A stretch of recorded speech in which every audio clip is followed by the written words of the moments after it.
Bonjour à tous, aujourd'hui on se retrouve sur le salon Learning Tech 2022. Donc malheureusement Aurélie n'est pas là, c'est moi je vais me charger de faire le reportage tout seul cette fois-ci. Mais courage à elle parce qu'elle est en cours. Donc je vous souhaite bon courage et venez avec moi, c'est parti. Montrer un peu quand même à quoi ressemble le salon Learning Tech 2022. C'est parti.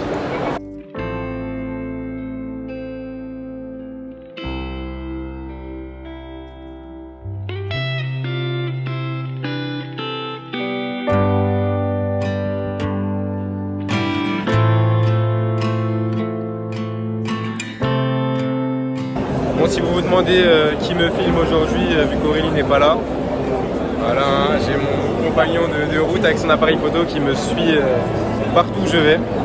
On est bien accompagné. Voilà donc le stand Cumulus avec nos sales et nos CSM qui font des démos aux visiteurs.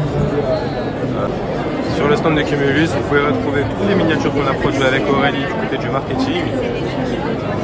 Voilà, c'est assez sympa niveau couleur. Vous pouvez voir notre star du Café Learning. Il est juste ici. Regardez la star du Café Learning. Voilà, on peut le reconnaître très bien. Là, on a l'équipe des devs avec Sylvain, Odonège, Aurélie qui est en cours pour sa foi, et le petit visu pour les vidéos TED. Si vous n'avez pas rejoint le salon Learning Tech, voilà ce que vous ratez au stand Cumulus, les goodies, les cafés gratuits pour vous mettre de bonne humeur dès le matin. Et oui, vous ne rêvez pas, c'est très immersif, l'aventure Cumulus au salon Learning Tech 2022. Vous pouvez choisir de marcher sur les blocs noirs comme ceci, ou choisir à l'inverse des blocs blancs et éviter de marcher sur les blocs.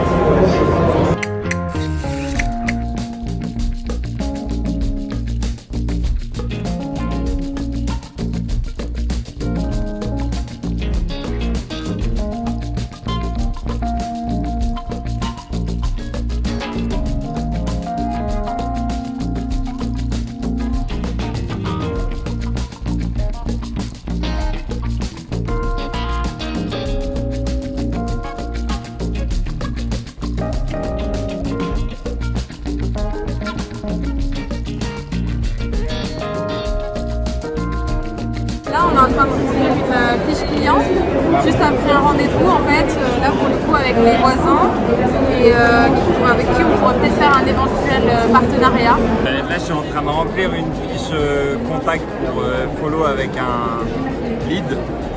Mais sinon, principalement démo de l'outil aux personnes qui viennent visiter notre super stand Café Learning. Ok. Et voilà, leur montrer des exemples, voir quel est un peu leurs besoins, expliquer, présenter ce qu'on fait et bien prendre leurs coordonnées pour pouvoir les recontacter, les accompagner après. On fait des démos, tout ça, ça se passe vachement bien. C'est bien de rencontrer un peu les gens, d'être un peu en contact au final avec nos clients, nos prospects. Ça, c'est toujours un plaisir.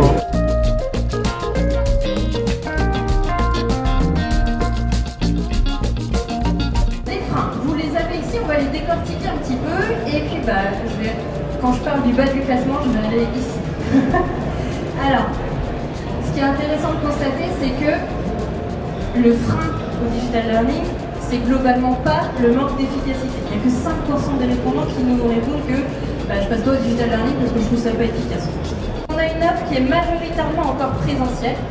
Ensuite, à 39% blended et majoritairement distanciel, une petite partie.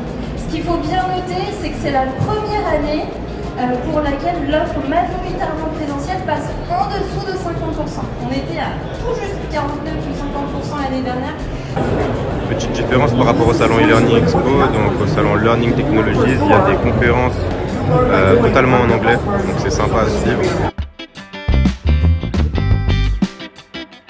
Je m'appelle Jonathan Veil, je représente deux sociétés aujourd'hui présentes sur le salon. La première est One-to-One Progress, spécialisée dans les formations linguistiques à distance pour individuels, pour collectif et digital learning.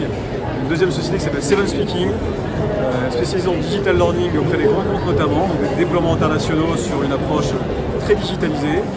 Et ces deux marques sont présentes aujourd'hui sur le salon parce que très complémentaires, appartenant au même groupe aujourd'hui. Et on travaille donc sur le fait de bâtir en fait des synergies, des passerelles entre les deux marques pour proposer une des meilleures offres du marché au corporate aujourd'hui présent.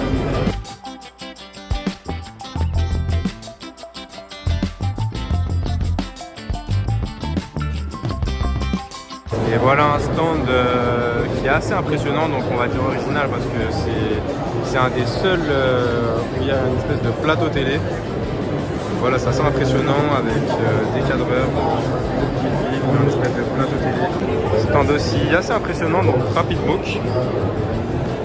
Voilà, c'est beau stand avec un fond vert et une vidéo qui est tournée en direct.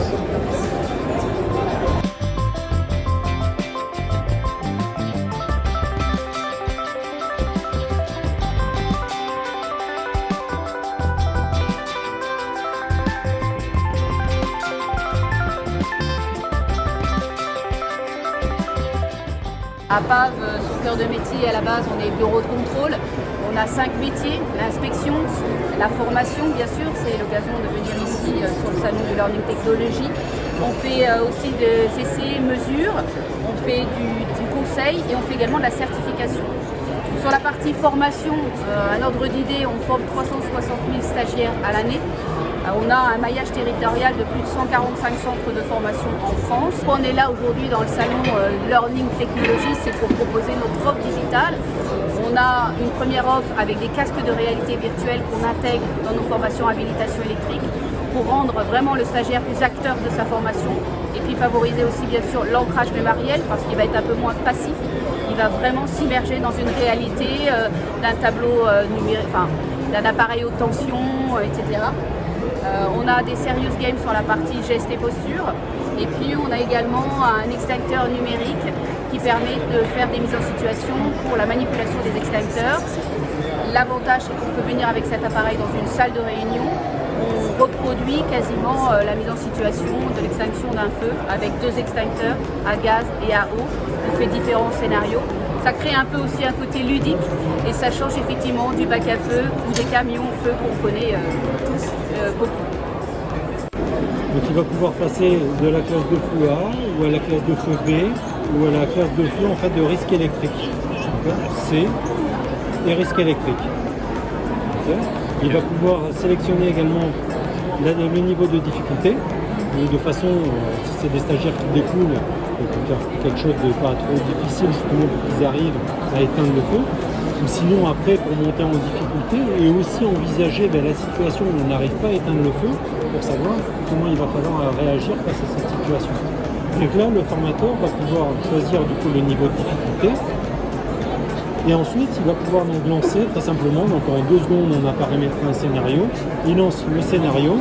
Et là, le stagiaire, par rapport donc, en amont à tout l'apport qu'il a eu en théorie, il va devoir choisir en fait l'extincteur qui est le plus approprié à la classe de feu qui a été choisi en fait par le formateur. Et ensuite, avec des extincteurs donc, très réalistes, comme des vrais extincteurs, le même poids, en termes de fonctionnement, ils vont pouvoir le percuter comme un vrai extincteur, donc le dégoupiller, percuter l'extincteur. Le bruit de la mise sous pression et ensuite utiliser mon extincteur sur l'écran pour pouvoir éteindre le feu.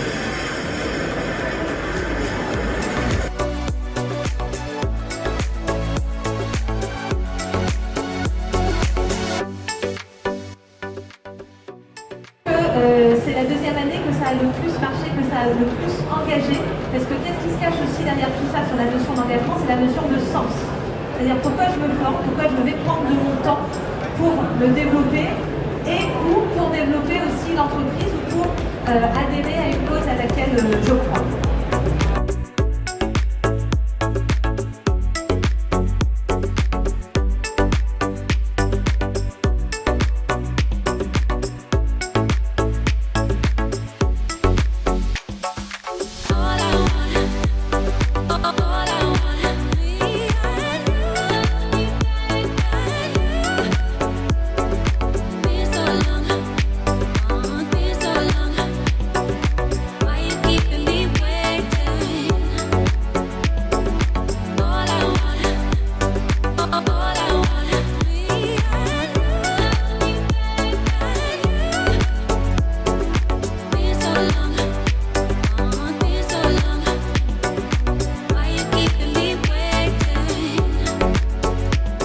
Aujourd'hui, je représente les éditions Duno.